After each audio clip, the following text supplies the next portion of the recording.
방송은 오늘 이방카가 왔습니다. 자, 이방카는 백악관의 선임 고문이자 보좌관이기도 해요. 이상한 직책을 갖고 있는 거죠. 대통령의 고문이자 보좌관이기도 합니다. 아빠 딸이죠. 아빠 딸. 아버지가 트럼프였죠. 보호무역주의자. 좀 이상해요. 그러니까요. 이방카는 상당히 개방적이고 그런데 아버지는 진짜 완전히 자국만 살겠다고 참. 트럼프를 대놓고 깔 수 있는 유일한 사람. 이방카도 트럼프를 별로 좋아하지 않는 것 같은 그런 느낌이 좀 있죠. 저번에 왜 그 트럼프 취임하고 얼마 안 돼서 그 유럽 다니고 막 그럴 때 아버지가 손을 잡으려고 하면 손을 뿌리치는 뭐 그런 모습을 많이 보였던 이방카고. 트럼프가 당선됐던 지금으로부터 해가 바뀌어서 2년 전에 독일에서도 우리 촛불보다 반 트럼프 시위가 더 많이 모였어요.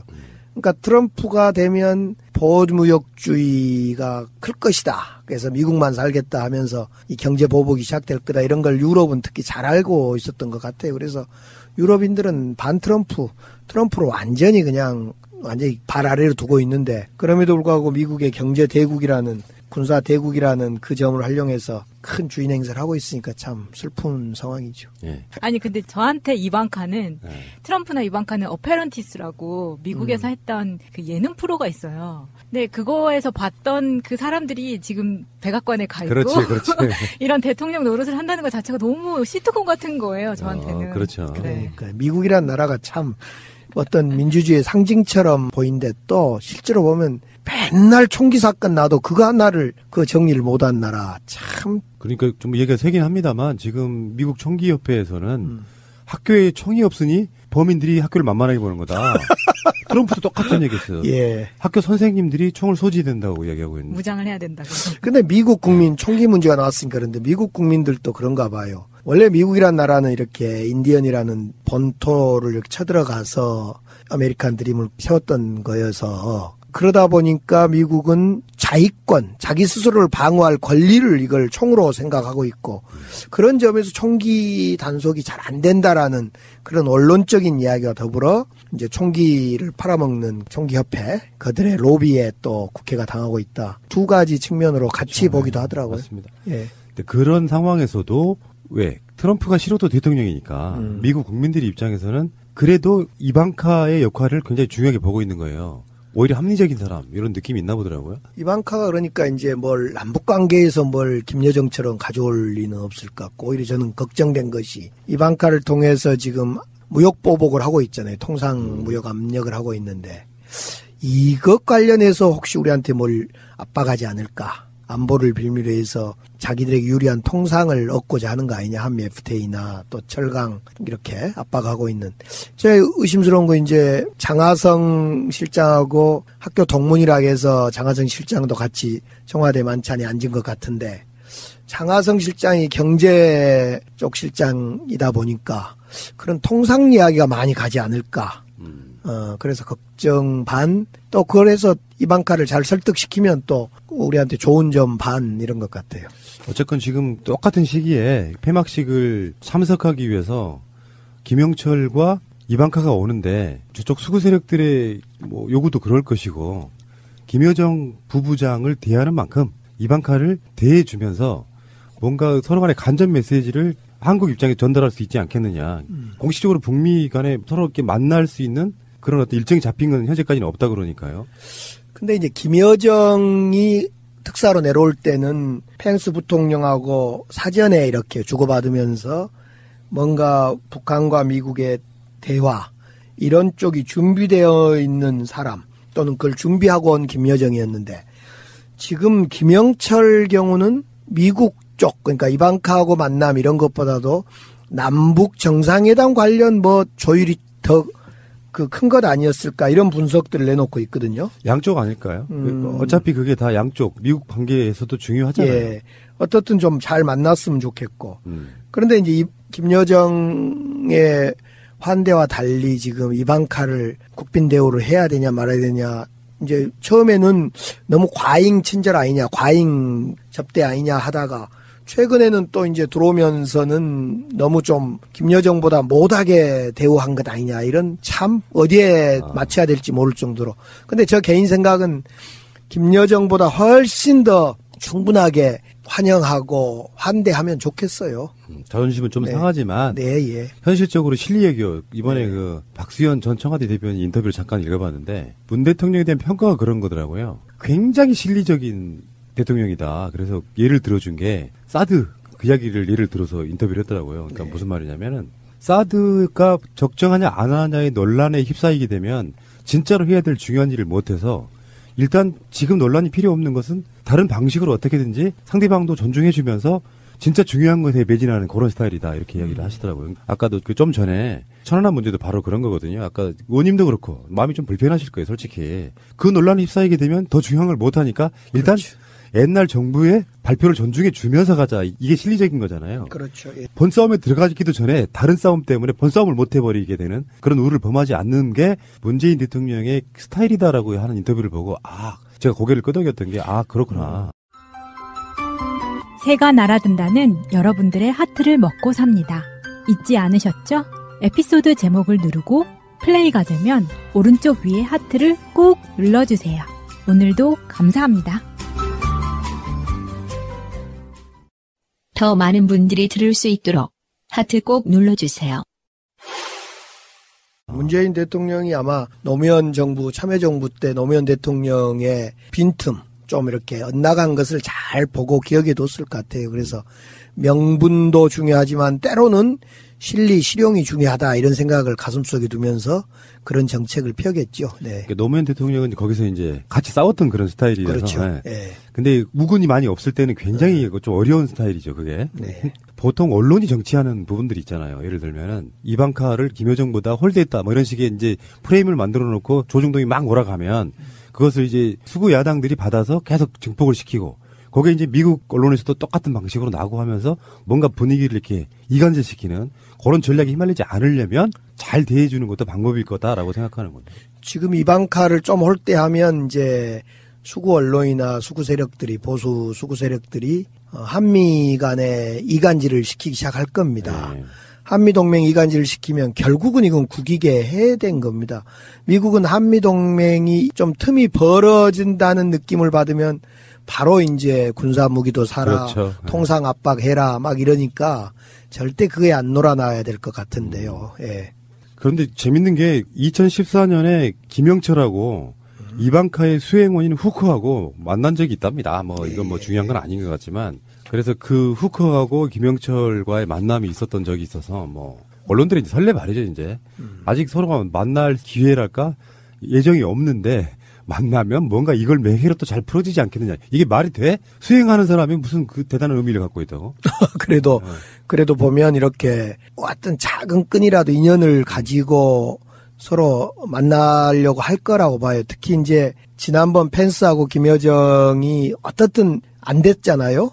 그래서 이번에 이방카하고 김영철하고 좀이라도 만남이 있다면 한반도 문제는 급진전되지 않을겠냐. 그리고 이방카를 통해서 또 김영철을 통해서 북한과 미국이 대화를 시작하면 또는 시작하기 위한 준비를 해야만 남북 정상회담은 또 탄력이 붙을 거니까 둘이 옷깃이라도 스쳤으면 좋겠어요. 자유한국당이 저렇게 지금 사살 논논하면서 하는 이야기가 이런 것 같아요. 미국 입장에서는 안보리의 제재 대상이기도 한 김영철이 자유한국당에 나서가지고 애써서 지금 못 내려오게 지금 총불이 겨누고 있는 거예요. 내려오기만 해봐 쏴버릴까 이거 아닙니까? 말로라도.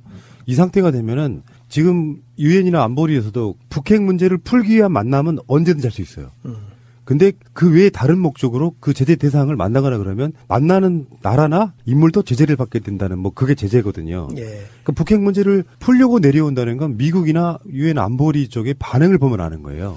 그러니까 내려오지 말아라는 말이 없잖아요. 그러면 자유한국당이 큰 틀에서 그걸 풀어줄 그게 돼야 되는데 오늘 추미애 대표도 좀 상당히 많이 격앙돼 있는 느낌이더라고요. 이건 뭐 사살 이야기 나오고 그러니까 아마 이 문제를 가지고 남남 갈등을 일부러 불러일으키려고 하는 느낌이 들어서 참 안 좋더라고요. 이거 남남 갈등은 해봤자 우리 경제나 지금 미국으로부터 통상 압박을 받고 있는 우리 입장에서는 안 좋은 건데 우리한테 좋지 않는 건데 자꾸 남남 갈등을 불러일으키는 것이 아마 홍준표 입장이나 김성태 원내대표 입장이나 지금 자고 나면 뭐 한 사람씩 구속돼야 되거나 압수수색 되거나 또 하루 지나면 한 명씩 그냥 어디로 끌려가는. 현재 기소된 사람이 17명이랍니다. 현역 의원 중에요? 그러니까 이런 상황에서 뭔 재미가 있겠습니까? 막 이런 거 있으면 국익은 던져버리고 한바탕 붙어서 국익이 오든 말든 자기 힘에 과시하는 이런 상황으로 가는 거죠. 뭐. 예. 잡스러운 집단이라고 생각이 좀 들고요. 그래서 만약에 이제 의원님. 네. 이렇게 돼서 어찌됐건 이방카가 와서 좋은 메시지 남기고 가고, 뭐, 북미 대화가 있건 없건 간에 메시지 남기고 가고, 김영철도 뭐 어찌됐건 잘 돌아가고, 어쨌건 김영철이 내려온 건 일을 빨리 진행시키기 위한 의도라는 게 일반적인 분석이거든요. 그렇죠. 그러니까 직접 최고위급 실무자, 저랑 의원님이라고 해야 될 이야기를 제가 바빠서 마차님 통해서 이야기를 하게 되면 뭔가 이 간접성 때문에 일이 진척이 늦어져요. 아니요, 잘 돼요, 그래도. 감사합니다. 빠져도 잘 됩니다. 애를 이렇게 들고 있습니다, 지금. 애를 적절히 들어주세요. 그러니까 뭐 어떤 방송의 내용이라든지 일정을 제가 바빠서 대신 시키면 시간이 좀 더 걸려서. 안 걸려요. 왜 이러세요? 그래서 제가 전화를 직접 해서 의원님 이렇게 해서 몇 시에 이렇게 하시죠 하면 딱 쉽게 풀리는 문제. 마차님이 권한이 있으니까 그냥 돼요. 자, 방송 끝내겠습니다. 그런 의미가 있다라고 보는 게 맞겠죠. 그렇죠. 이제 사실은 김영철 하면 뭐 천안함 책임 논란이 휩싸여서 그렇지 김여정과 조금 결을 달리하지만은 뭐 서열로 보면 랭킹 안에 들어있는 사람들 아닙니까? 그런 사람들이 직접 내려와서 폐막식에 참여한다는 건 우리 지난 7년 동안 8년 동안 꽉꽉 닫힌 남북관계로 볼 때 얼마나 좋아요. 예. 아까 말씀하신 지금 7년 8년은 천안함 사건 이후를 말씀하시는 거예요. 이명박근혜 9년이 아니고. 네. 굉장히 디테일하신데요. 우리는 보통 이런 상황에서는 지난 9년 10년 동안이라고 할 텐데 7년 8년이라고 하시네요. 아니 박근혜 정부 때는 사실은 일부 또 초기에 드레스덴 선언하고 그럴 땐 또 박수 칠 때도 있었어요. 그건 또 빼야죠. 7년 8년 사이에서. 우리 방송에 또 디테일이 제왕이 있으신데 이제 또 하나 호칭을 하나 가져가시나요? 디테일의 제왕 김현? 최민희 의원이요. 최민희. 제가 붙여드는 저는 전혀 디테일하지 않아요, 사실은. 근데 방송 하시면은요. 네. 디테일해지고 계시는 거예요. 그 정봉주 의원이 서울시장 나가면서 했던 말, 페이스북에 썼던 말에 진짜 공감했는데 방송을 오랜 시간 하면은 각종 문제를 다 다루잖아요. 그래서 디테일하지 않던 사람도 디테일해집니다. 수치도 외워지고. 아주 섬세하게. 의원님도 이제 방송이 지금 14번째 시간이지 않습니까? 14번째 시간 동안 알게 모르게 디테일성이 생기시고 계신 거예요. 디테일성? 100회만 하시면은 어떤 분야에 나가셔도 거의 완벽해지는. 그때 되면 자리가 바뀌어집니까? 뭐 그러시던데요. 우리나라 팟캐스트 중에 가장 많은 방송 횟수를 갖고 있는 게 저희 아니겠습니까? 총 몇 회입니까 지금? 지금 2,800회를 넘었죠. 2,800. 한 시간씩만 해도 얼마예요? 2,800시간이잖아요. 그것도 내용마다 알짜배기 꽉 찬 내용으로요. 안 그런 내용도 있고요.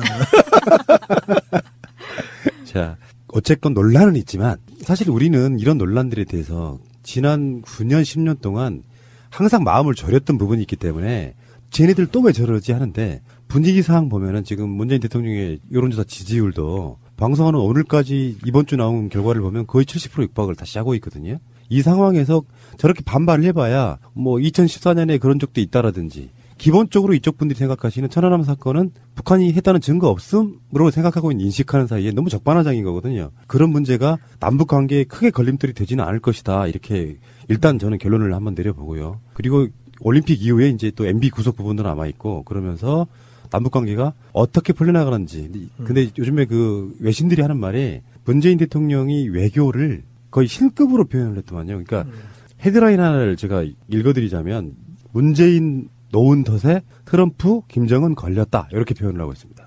외교를 정말 노련하게 잘한다는 뜻이거든요. 트럼프도 어차피 말을 바꿀 수 없을 만큼 시간할 수 없을 만큼 올가매놓고 있고 김정은도 마찬가지여서 지금 이 상황에서 김정은이 핵실험 더 이상 못하죠. 사실은 이 지금 상황은 제가 볼 때는 한중 간의 사드 문제 풀 때부터도 기본이 된 거 아닙니까? 한중 문제 풀고 한미동맹 강화시키면서 그에 기초해서 남북관계를 좀 푸는. 아베만 좀 도와주면 잘 되겠는데 일본만. 아베는 이제 조선일보랑 비슷한 거라서 아베가 하는 말은 틀린 말이구나라고 생각하시면 되죠. 그래도 아베가 일본이 좀 옆에서 잘 도와주면 남북관계가 더 좀 잘 될 건데 아베는 그럴 일은 없을 것 같아요. 안 도와줄 것 아베 위치는 북한 때문에 지금까지 정권 잡고 오히려 지금 뭐 헌법 개정하려고 그러고 그렇죠. 오히려 일본 왕은 오히려 지금 계속해서 전범에 대한 사과하고 있고 일본은 일종의 중립국 형태로 자유대만 유지해야 된다 이런 그러면 이 입장이기 지점에서 때문에 한번 점검해야 할 것이 이제 미국 한미동맹 강화돼 있고 한중 관계도 사드 문제를 잘 풀면서 풀려졌다고 봐야죠. 러시아 한국과 관계는 어떻습니까? 가만있어 우리 대통령이 러시아를 갑니까 조만간에? 저번에 한번 간다고 약속을 해서 지금 아마 일정 조율 중인 걸로 알고 있는데 초청을 했었어요. 푸틴이 아직 일정을 못 잡고 있는 건데 러시아 그렇고 일본하고는 안 좋고 그러면 육자회담 틀 이것도 상당히 많이 분위기가 좋아졌겠다 싶네요. 현재는 지금 미국과 일본과의 관계는 그럭저럭 일본이 미국의 푸들 역할을 하고 있기 때문에 나쁘지는 않은데 전반적으로 중국 포함하고 러시아 포함하고 한국 포함하게 되면 사실상 동북아시아에서는 일본 아베 패싱이 되는 지금까지는 그렇거든요. 어떤 목소리도 크게 안 나오고 있잖아요. 예. 아베를 패싱시킬 게 아니라 아베를 우리가 운전대 잡았으니까 차에 태우셔야죠. 그러니까 태우긴 태우는데 당장 안 태우고 애를 태우는 거죠. 애를 태우는 거죠. 애를 태우다 저 뒤쪽 구석에다 앉히는 걸로요? 트렁크에다가. 트렁크에다 앉혀요? 근데 그 부분을 저는 만약에 문재인 대통령이 지금 아까 말한 것처럼 어떤 신적인 외교 전략을 구사하는 거라면 그 위안부 문제 합의에 대한 부분이 오히려 그런 머리 좋은 게 아니었냐 싶은 게 지금 그 문제 가지고 계속해서 아베가 해봐야 국제적인 명분이 없다. 그러니까 아베는 위안부 협상 문제 같은 걸로 지금 자기 스스로가 올가매져 있는 거거든요. 그래서 이게 풀려지지 않으면 한국과 대화 안 해 이런 분위기로 가니까 스스로가 지금 셀프 왕따 되고 있는 거죠. 그렇죠. 예.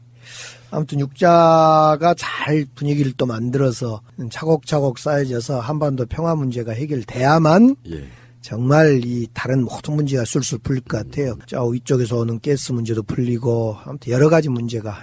알겠습니다.